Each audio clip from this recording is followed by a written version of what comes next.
Right at the back like Stu, and that's your fault, or fall for me, can't do much. Cool. So it's my privilege to welcome you guys here to God Talk, where we're all about explaining Christianity to Monash University, and this is our second week in our series on how to make life. So quite often life can be thought of as a game, to be won or lost. So we're going to be exploring that theme throughout during this semester. Last week we heard from Murray about how Christianity is the ultimate game changer, and we're going to hear from Murray again this week about how to succeed in our relationships with each other and with God. So look forward to that. We're excited about it. But first off, we've been asking Christians on campus why they follow Jesus. Last week we heard from Joseph, who's up the back, if you want to talk to him. And this week we're going to hear from Simon and Nick. So if you guys want to direct your attention to the screen.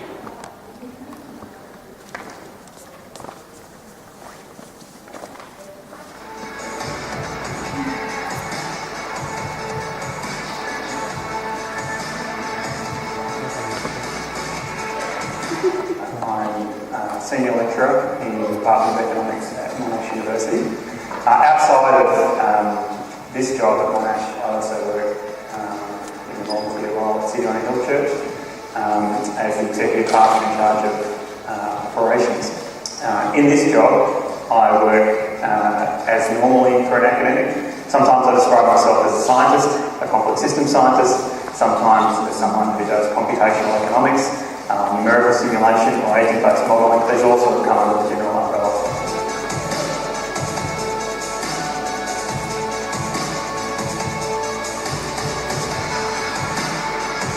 I went to the library, I hired some books, particularly history books. Particularly I was after books written by people who were not Christian at the time of writing.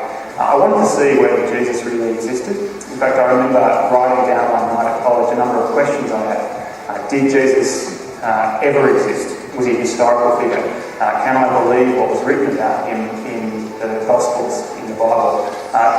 Did he die? Really? Or was he, still alive and someone said he died, or he didn't actually die and came back to life? And more importantly, did he come back to life? And if he did, was the way the Bible talked about it and the Gospels talk about it, was that actually the way it happened?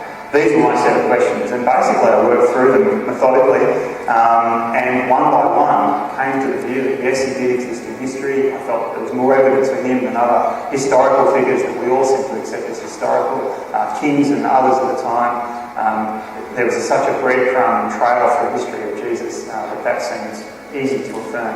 I also looked at the historicity of the Gospels, the writings and so on, acknowledging some changes, some adaptations, but also acknowledging the scholarship at the time and how they've been passed on. I felt these were reasonable and good and accurate representations of, if you like, biographies of someone's life.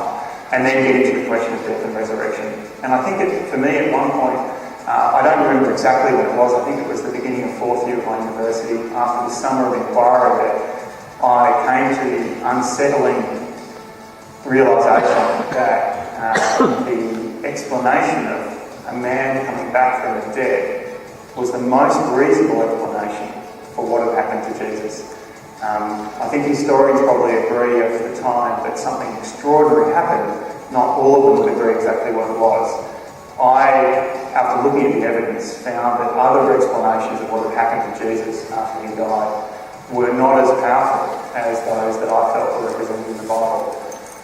It led to a very uncomfortable realisation. I thought, maybe this makes me a Christian, because all I knew was that if that was true, if he really did come back from the dead, then for me it made so many other things I would have to accept. I felt that then the idea of miracles were part of our world. A God who intervened and was active in our universe became real and present. The Old Testament of the Bible, the first part of the Bible, which talks and looks forward to Jesus, suddenly had a meaning to it. It made sense of what would come forward. If you like, sort of backwards validated by what happened to Jesus. It was almost like a light coming in at one point in history and spread out for me back and forwards throughout the biblical history and to my life. And I thought, I guess this what small amount of scientific integrity I had, I thought if that was my conclusion on the hypothesis of Jesus, then I had to be true to that, and I had to start living as if that were true. And it sounds perhaps like this was a stark, somewhat scientific exploration, but it was emotional. My life was not the worst life, but it was certainly one where I was making choices that I wasn't proud of. I was doing things that I think hurt other people, hurt me ultimately, and I realised that I had to change.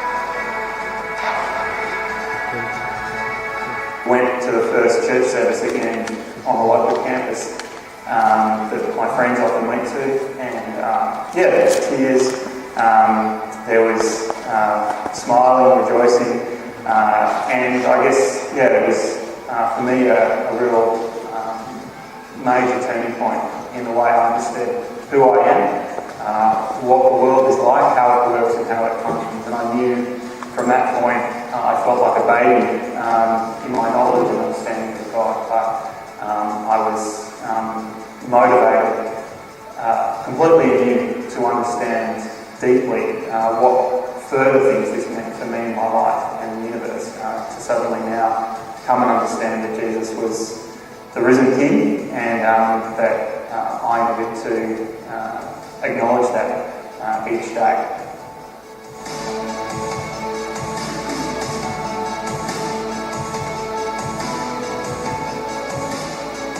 Can I commend to you, whether you're Christian or not Christian, that this is, as you've heard from me, a really good time to come to some decision about, or investigate at the very least, what Christians claim, for that matter what other religions claim as well. The central question I'd love all students on campus to consider while they're on campus is, who was Jesus, and what is my explanation for what happened to him on the cross?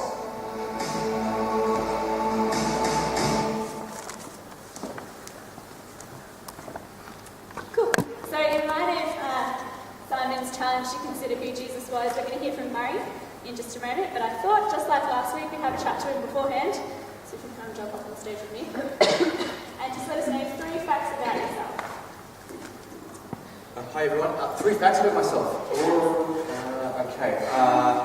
I've been married for 15 years.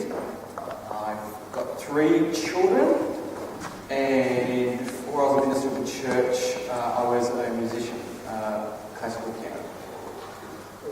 So a fact we found out last week, a bit of a dirty little secret, is that Murray actually studied at Melbourne. So I'd like you to share with us what your biggest regret about not studying at Monash would be. I have no regrets. I'm here to educate you. To help you. So when I was thinking of these questions, I said to my sister, I want to come up with some really deep questions that really help people understand, like what Murray thinks about relationships with people and with God. And she said to me, ask him who would win if a taco and a grilled cheese sandwich had a fight to the death. Who would win if a taco and a grilled cheese sandwich had a battle to the death? This is why I'm here to help you. It's the kind of education. Grilled cheese sandwich. My kids will prefer it. No worries. Excellent. It's great to hear from Simon as well, because at the moment, okay, I don't think students in our universities realise how many Christians are on staff and teaching in our universities. And Simon is one example. I can think of just from my head 3 who are teaching here at Monash, who come to Mentone, members there. And there are loads in science faculties, law faculties, arts faculties. Christianity is often portrayed as something as irrational and unreasonable, and yet a lot of the guys who are teaching at uni are professing Christians. I'll leave that with you. We're not going to talk about that today. We're going to talk about making friends. Let me begin by quoting a song that you may be familiar with. Everything is awesome. Everything is cool when you're part of a team.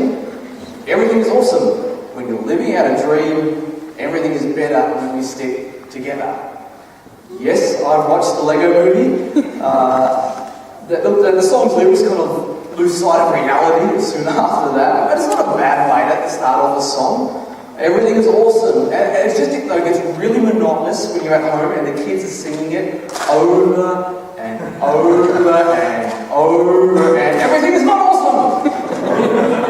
But the song though touches on something that we know that is intuitively we know to be true. Working together, being part of a team, having someone to rely on, to trust, it's a good thing. We want friendships. We're not wired to go alone in life, to win it at life. You need people with you, who are for you and you for them. And it's true whether you're an extrovert or an introvert, we look for friendships. You might have noticed that most people in this world are not living as hermits or alone in caves or mountainsides, avoiding all contact with other human beings. There are hermits, of course. They often live in cities.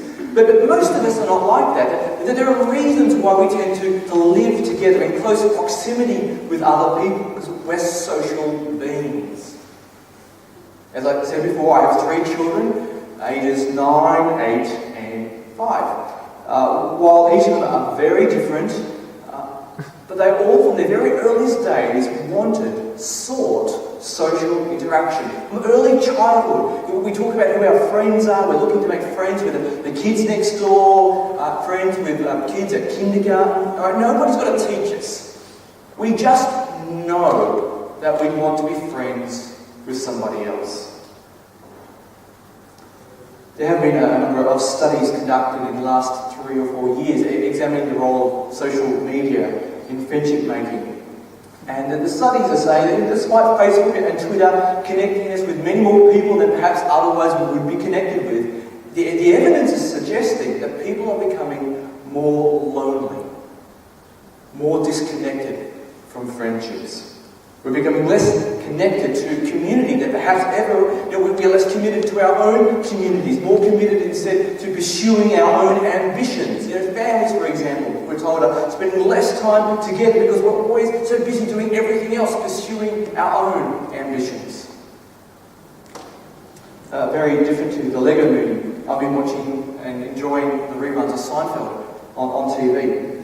Seinfeld is possibly the TV sitcom that best represents my generation. Right? That's a couple of letters higher up in the alphabet than where you guys are at.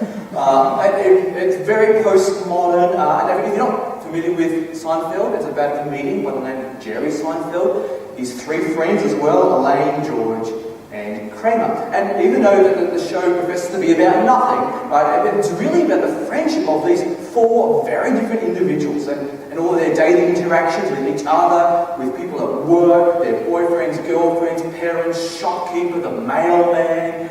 But the type of friendship that's shown on the show is narcissistic, selfish, it's about benefits without responsibility, and so on.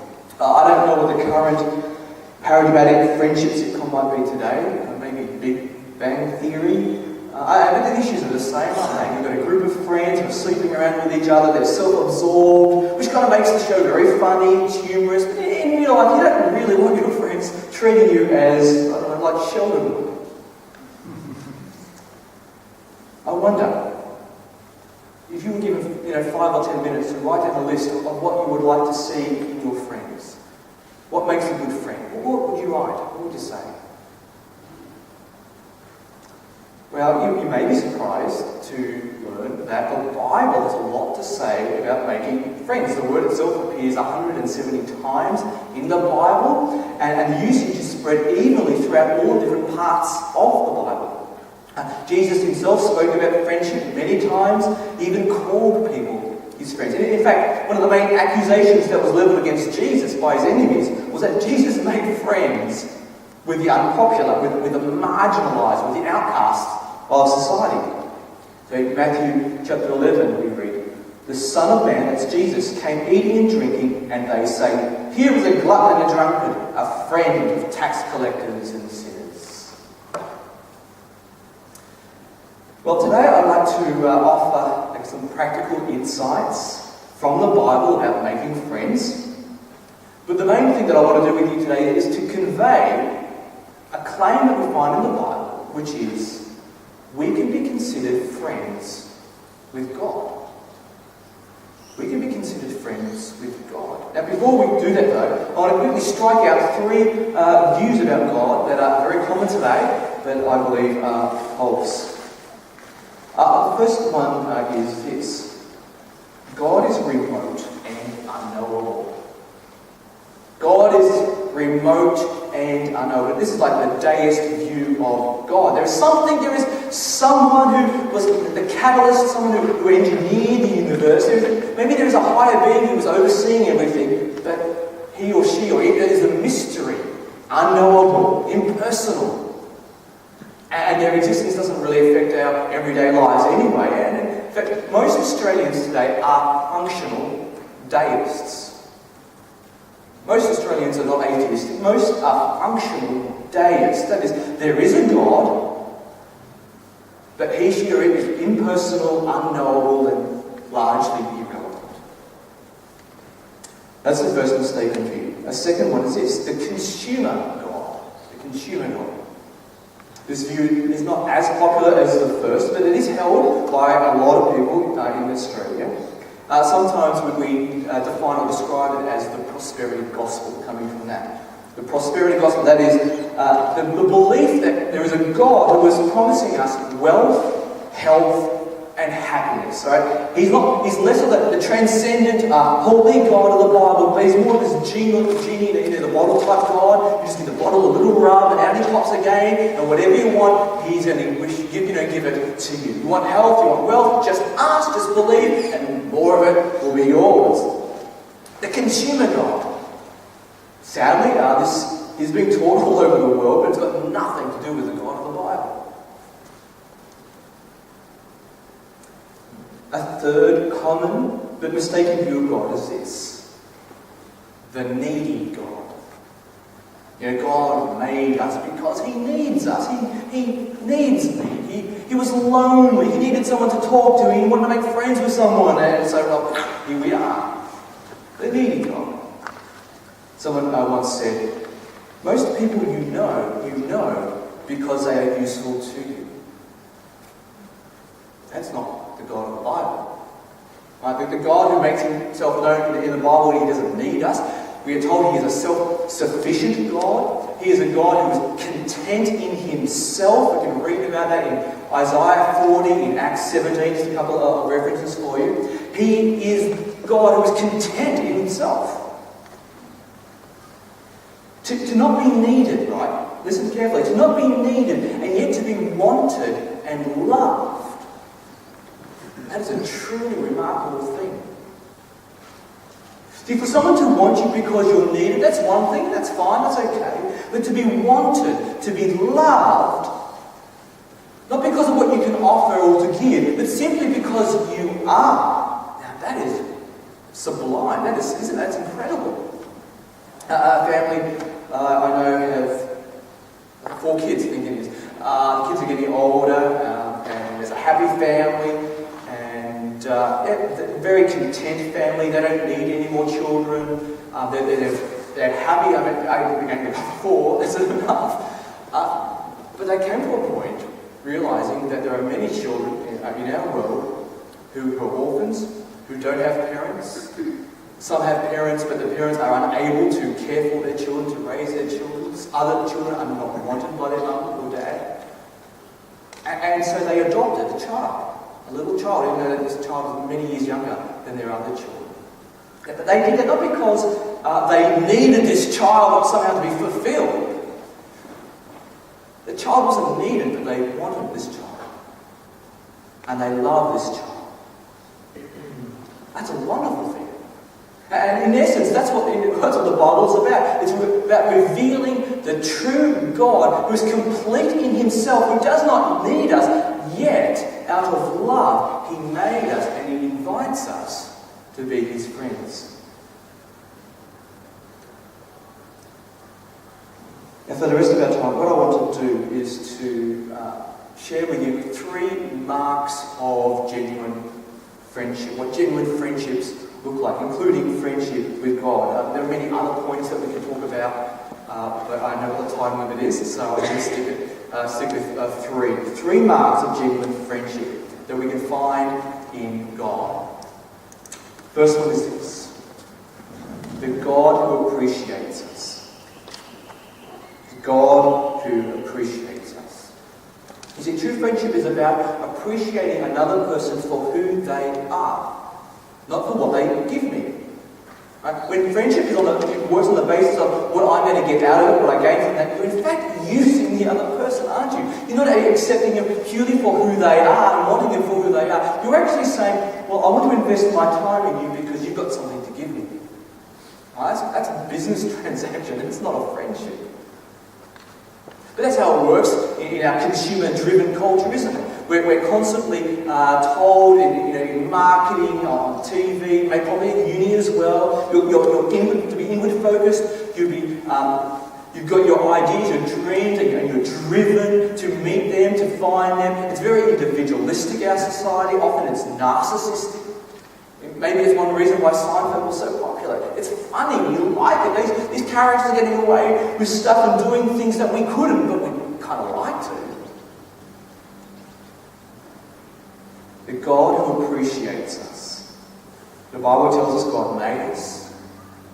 He made us in His image, which means we have intrinsic value and dignity. Right? It means, the Bible says, you are not an accident, you are not a mistake. No matter where you come from, you have intrinsic value. This doesn't mean that God approves of everything that you do or say or want. Like with my kids at home, I love them dearly, but I don't agree with everything that they do. I don't say yes to everything that they want. I don't support every idea that they come up with. That would mean for us at home converting our house into half a fairy castle, half army base, half music studio. And it's not going to happen, okay? A parent who's always giving their kids everything that they want, always saying yes to their children, that's hardly loving, isn't it? So even though God sees us and appreciates us and gives us intrinsic value and dignity, He doesn't affirm everything about us. There are things about me, there are things that I do or things that I have said that are unhelpful, damaging, destructive, they're kind of ugly.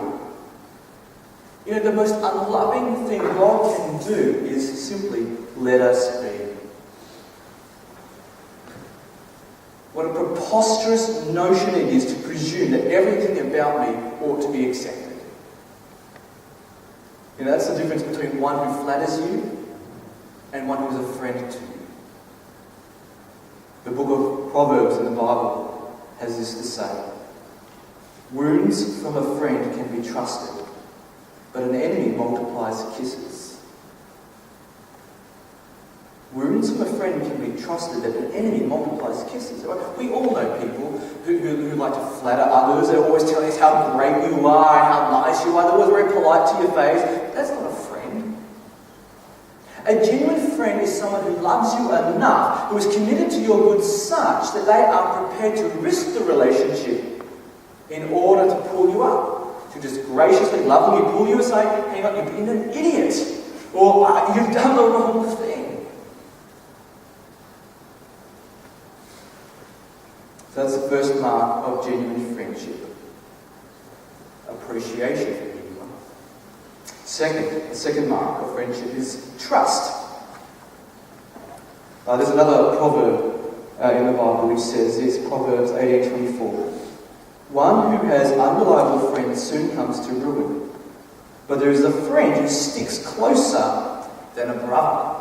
Right, that word stick in Proverbs means to cling, and it's the same word that is used in the start of the Bible in Genesis 1 to describe a husband, so Genesis 2, to describe a husband and a wife who cling or who stick. And the word, that doesn't necessarily talk about sex here, though it may include it, but not in this context. It's what it's saying is that just as in marriage, between a husband and a wife, you come together, you stick together for life. The Proverbs writer is saying the same with friends. They stick together. In fact, the word originally meant an incurable disease. So a good friendship is like an incurable disease. Right? It sticks to you. It becomes part of you. You can't get rid of it. Right? I know it sounds bad, but actually it's a wonderful thing. You see? To be friends with someone who's going to stick with you through thick and thin. To be with you, they are aligned, they are trustworthy. That's a friend. But as we grow older, we come to realise that not everyone has close friends. Friendships don't always last. People don't always stick. Sometimes they disappoint us, sometimes there is betrayal, sometimes they fall apart. But we discover that in Jesus, we have a God whom we can trust intimately, who promises that He's always working for our good, who promises to stick with us, never to leave us. That's a friend. And He gives us proof of His trustworthiness in the cross, which is the third mark of friendship that I want to talk about. Sacrifice. The God who sacrificed for us. See, a friendship that never costs you anything isn't much of a friendship. Friendship is not just about appreciating another person. It's not simply about building trust with another person. It is about you serving them for their good. It's about taking a genuine interest in them. You giving your time, your skills, your money, your energy to see them flourish, to see them succeed in life. Of course, that's not always easy. Now, even the word sacrifice sounds difficult, doesn't it? Sacrifice, you just know that something not so good there. But it's a wonderful thing. But it is hard because it means I've got to give up something. It means it requires patience, it requires effort, it's hard. The actor Kelsey Grammer, whom you may know from Frasier and Cheers, his sister was murdered 39 years ago, I think it was. And the man who committed the murder was caught and put into prison. Recently he was up for parole. Grammer spoke apparently with the killer recently for the very first time. The murderer's name is Glenn, and one of the local newspapers in the States reported this conversation that happened. And I just want to share some of the story with you because I think it really is quite moving. Glenn, reportedly tearful at times, told Grammer he was sorry for the atrocity he committed in his youth and was a changed man who yearned for a second chance at life. I accept that you live with remorse, Grammer told Glenn, but I live with tragedy every day. Still, the Frasier star said that he did believe the man whom he had called a butcher and monster during the previous parole period had changed. I want to believe you have actually changed your life, Grammer said. Things you say, I accept a lot of it. In addition, Grammer said he himself was not perfect, so asking for forgiveness was something that he took to heart. You could not have come to a better person in the world than to me to advocate for someone who has made some bad choices, Grammer said. Grammer then told Glenn he forgave him. I accept your apology, I forgive you, he said. However, I cannot give your release my endorsement. To give that a blessing would be a betrayal of my sister's life. Now that struck me when I first read that in the paper a few days ago. What Kelsey Grammer has done, it must have been incredibly difficult. It was incredibly gracious of him. And what Grammer is not able to do is also understandable, isn't it? But this is what God has done. This is what God has done.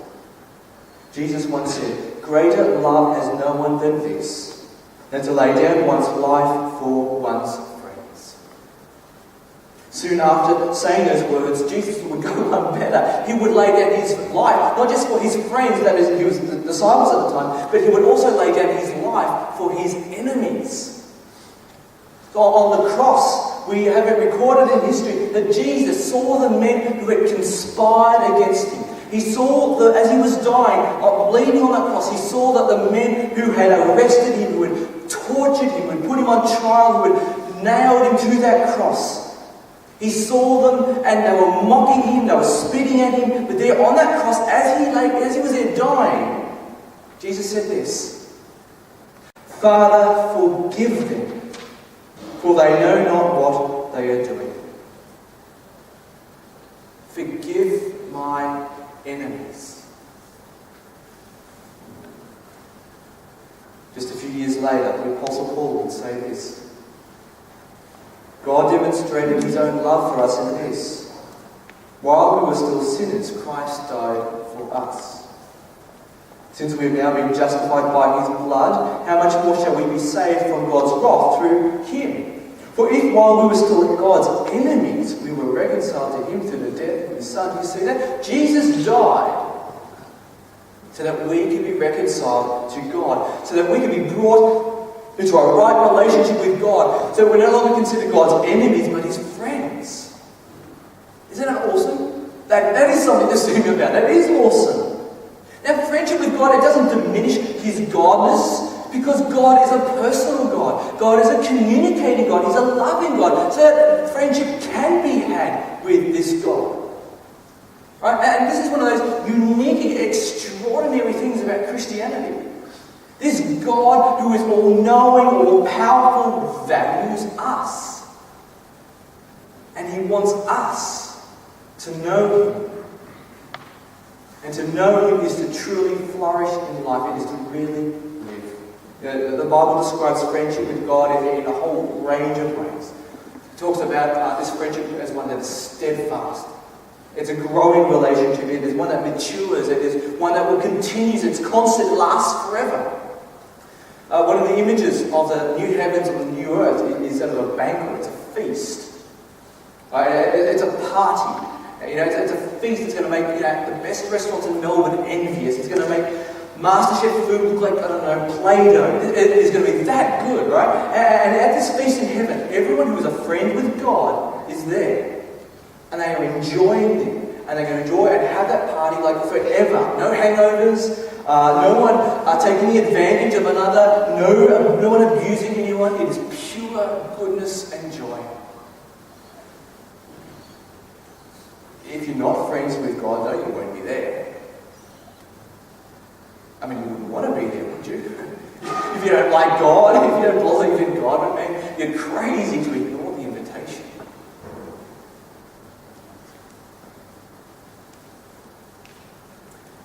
No matter how many times I hear that Lego theme song, I'm reminded in real life that everything is not awesome. Yesterday was the 100th anniversary of the beginning of the First World War. 100 years on, humanity is still ripping one another apart. We're seeing that happen, aren't we, right now, between nations. Within nations, it happens within families, even among friends. I see it when a couple come for counselling and they say, "Murray, our marriage is falling apart. What do we do?" I see it when a man at my church shares with me 2 members of my family have been killed in Gaza last week. Not everything is awesome. But there is a counter-narrative at work in the world. And it is at the very heart of Christianity, and it's this: God loving his enemies to make them his friends. Listen to the words of Jesus as we finish up. "I no longer call you servants, because a servant does not know his master's business. Instead, I have called you friends." See, in the person of Jesus, we see what God's like, because he is God. Right? He's unlike any other view of God, whether it's ancient or modern. The gods in the ancient world were capricious, backstabbing, using and abusing people all the time. The gods of the modern world tend to be remote, indifferent, without personality, without compassion. The God of the Bible is utterly different. Isn't it?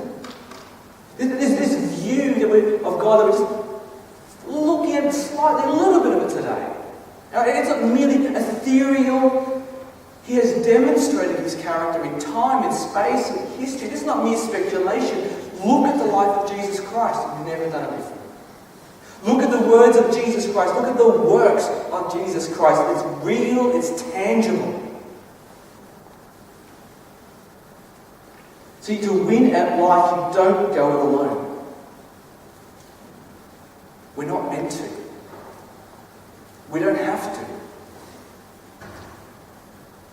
Yes, I know we are individuals, but individualism stinks. Who wants to be alone? To win at life, you need friends. We need to be friends, even when it costs us. And above all, we need God. He doesn't need you, but He nonetheless loves you.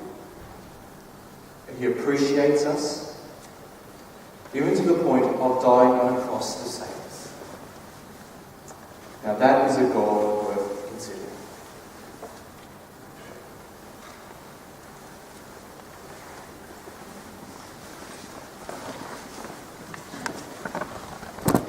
Thanks, he explained. So if something that's been said today has made you curious and you've got questions, there's lots of ways that you can investigate those questions. One way that I'd really recommend is coming along to a course that we've run called Introducing God. It's starting in week 5 and it's headed up by Laura and William this semester. It's a really good chance to ask the questions that you have and meet some great people, so I'd really encourage you to get involved in that. I would also encourage you to have coffee with the person that brought you, have a chat to Murray, have a look at the websites that are on the handout that are here, and of course come again next time.